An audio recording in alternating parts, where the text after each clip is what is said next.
Hello everybody, welcome back to From Rhythm to Algorithm. We continue on with our derivation. What is sensorality? What does sensorality stabilize? So last time, this morning, we derived the structure of the word easy, and it is a direct geometric relationship between the structure of A, E, and S. Excuse me, my voice cracked. I'm going through puberty. It makes me self-conscious.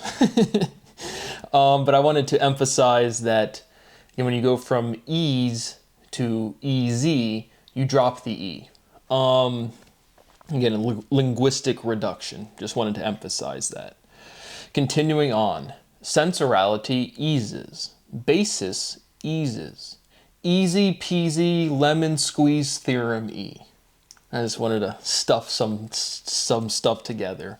But, all right, the phrase easy peasy lemon squeezy, and I just put lemon squeeze theorem E. Because the squeeze theorem, again, the My Hairy Balls theorem, the shell proof of the shell theorem, and the squeeze theorem are like the three, and the sphere packing density. I would say like the four big results from like known mathematical ontology that I definitely come across all of the time. Because what we're doing is we're linguistically squeezing out the definition of sensorality. We're just progressing our linguistics and showing this fundamental inversion. Ironing out is a good analogy. Getting all the creases, right? Ease, crease of our proof to the direct iteration of sensorality. But easy peasy lemon squeeze theorem E. I think I've already used that before. Again, I can't produce new results. It's pretty much all of this stuff at this point. But illness, like this is a slang theorem. You'll see a lot more like labeling of theorems when I'm just doing this over email. But illness is dis-easy. Illness is diseasy. Another fun one, feasibility, easeability. Sensorality is easeability. And again, very naturally, still putting ability as a whole word and then iterating the A to an I, where like I'm Googling the spelling sometimes, as you guys can see. What is the meaning of theme? A theme is a topic. Sensorality is topicality. Topical, tropical. Sensorality is easeability. Sensorality is easiality. And I'll put two different spellings, again, just how I naturally spelled it, and then again, I'm taking easy and then generalizing it. Right? Easiality, I just have the first time E-S-I-A-L-I-T-Y. Then I said in my derivation, that was how I naturally spelled it, and then thought about it for 2 seconds and I forgot the A. Sensorality is easiality. Spellings are on your screen. Sensorality is easiality. What is smooth to easy? All right, nice and easy, nice and easy. Take it slow. Slow is smooth, smooth is fast. Take it easy. Calm down, take it easy. But again, that is the dichotomy, smooth and easy. Right? That is where that phrasing comes from. Or the intuition people are referencing when they say, take it easy, nice and slow. Life is filtration. Life is a filter. That is a natural definition. And that is the logic of where you get, where are the aliens? Again, historically, right? The great filter. Life is filtration. Life is a filter. Again, natural definition, the syllability of filter containing the entirety of life. Life fills the time. Laughter fills life. Again, live, laugh, love. There is logic to a lot of cliches. That's why there are cliches. And again, we're back to using random France words. I even used one this morning. Which one did I say this morning? Facilement. But again, like that is the whole, like that structure, facile. And again, it's in a lot of Romance languages for sure, but it just pops up a lot. What is mobility to motion, right? Mobility, agility, motion, right? If you're more mobile, you're more apt to move easily. Again, asking the questions, providing some insight, but just relating the two concepts, mobility, motion.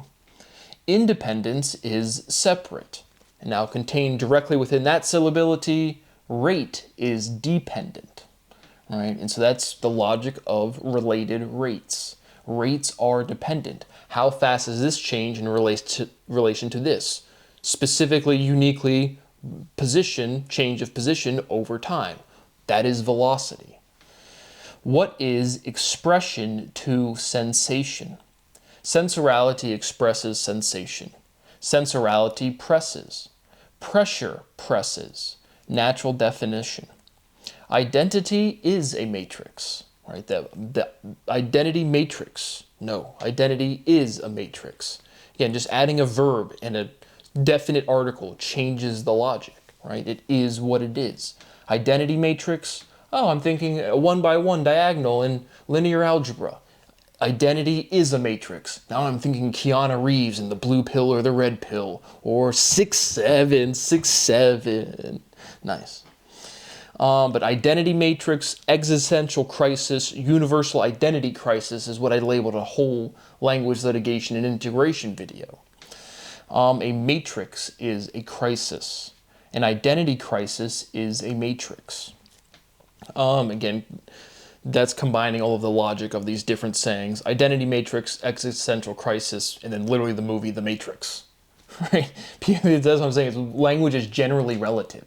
All of these other associations are just, right, like slang from the past, right? Words just have meanings. They're just associations of sound to experiences, to things. Yeah, an identity crisis is a matrix. And then crisis, another one of these words where you pluralize it, crises. And what can we say? Can we say anything about that yet? Basis, bases, thesis, theses, crisis, crises.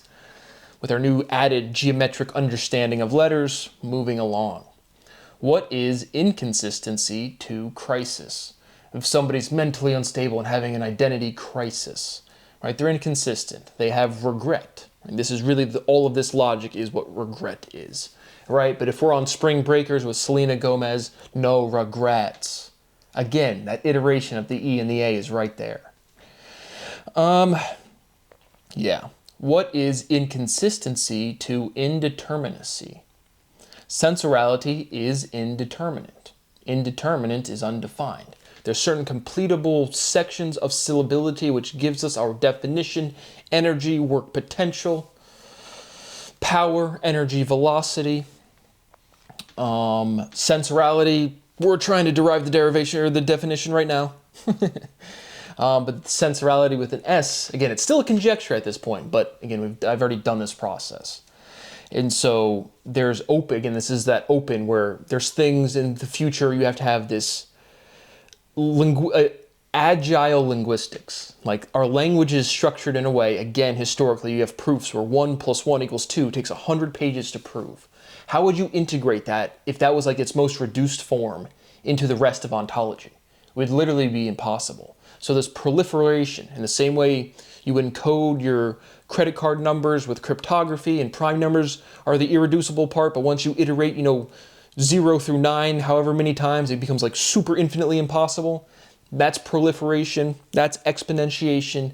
Same thing happens with logic and language, more so than numbers. and so you have to, again, self-contain these things, in which, again, you can make the next step as well. And so the sensorality is this open definition that won't complete. In the same way, speciality is a natural tendency to differentiate for sexual antagonism. And you've seen all of the steps that we've had to break down and maneuver around with that working definition. And that was our starting point. And so all of these things, again, we're showing the consistency, again, of physics. Things you go test with numbers, things that have experiments, things that have people have direct intuition in everywhere. You can't violate any of it. And the only way to do that is, again, to progress language this way and then just match up your proof to the physical process. What is a sensor? And so we're just trying to develop, again, sensorality. It's going to be with a C, is, and then it contains that syllability logically, and it produces our definition, reduces this proof, gives us our next iteration form of word to iterate through. Indeterminate is undefined. Primal is unrefined. Disrespect is irreverent. Revere, reverse. Revere, veer. Swerving, veers. Is reverence relevant? Valence, reverence. What is dichotomy to paradox? right? Paradoxicality and has this dichotomy to it. You're thinking of your compare, juxtaposing dichotomy, paradoxing juxtaposition. All words have this, everything has this inherent dichotomy to it. And then, right, so paradoxical is just two things that aren't consistent. But physics is consistent. Language is consistent. Again, just two words, logic that it presented itself. Harmony is sensory. Sensorality is harmonious. Harmony is synchronous. Is dichotomy chronic? Right, again, this relationship logically, linguistically, chronicality or chronicity, right? That's softening chronicity to chronic. Direct word form, same exact word structure, changes the pronunciation, but chronic happens for a long time. Chronicity, right? Synchronicity, I'm thinking like a metronome. We'll get here in a second, but worth emphasizing that linguistic structure to that logical meaning relationship. Key is dichotomonistic, right? A major and a minor key. You have one bass, one set of tones, and the way you progress through them gives you a major or a minor key.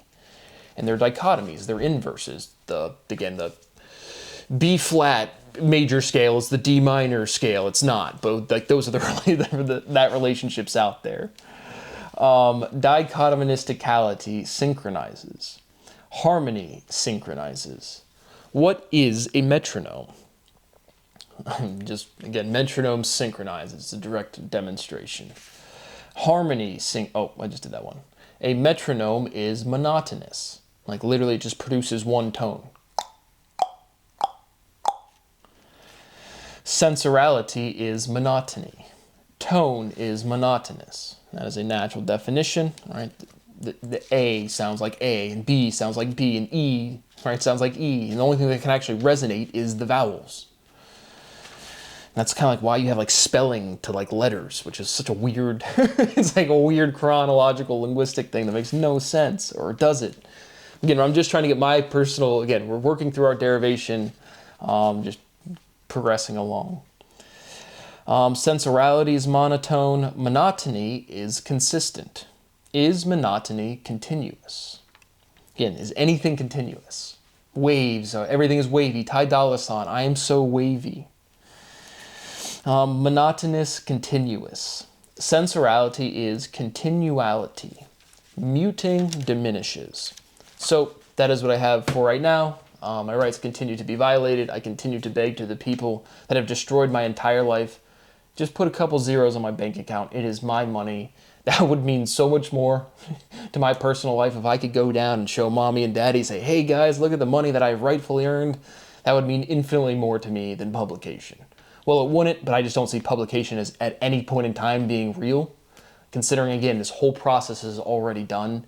It's not like there's one special step that's going to say, hey, society, Brad's allowed to live now. And I continue to beg on a personal level to all of the people that have degrees, that got to go on walk at graduation, got your little diploma, got your little robe, all of your little goofball friends and professors who are in their robes because you guys are all special. To the people of the future and to the people now, I have not had that validation. Just getting a fucking degree. Seeing my parents see me get validated for the schooling process, which I have reiterated multiple times. Literally, actually, demonstrably, and what would matter and what would mean something and what would change my life quality. Because full-scale publication, again, I don't know what the fuck would ever change what's going on right now.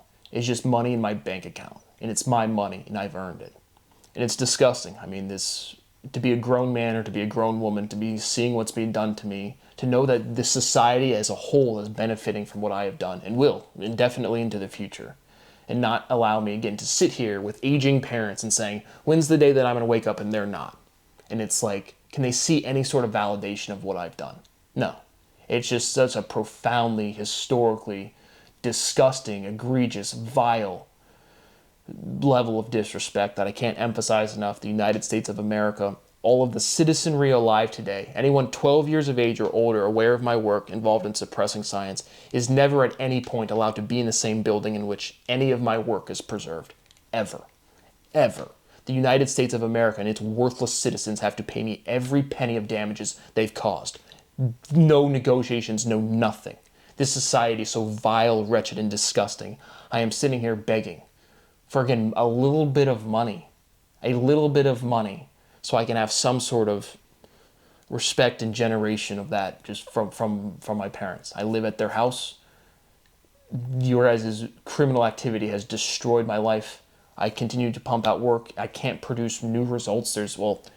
Sensorality is a new results, but the major proofing, the analytical process, there is nothing new to do.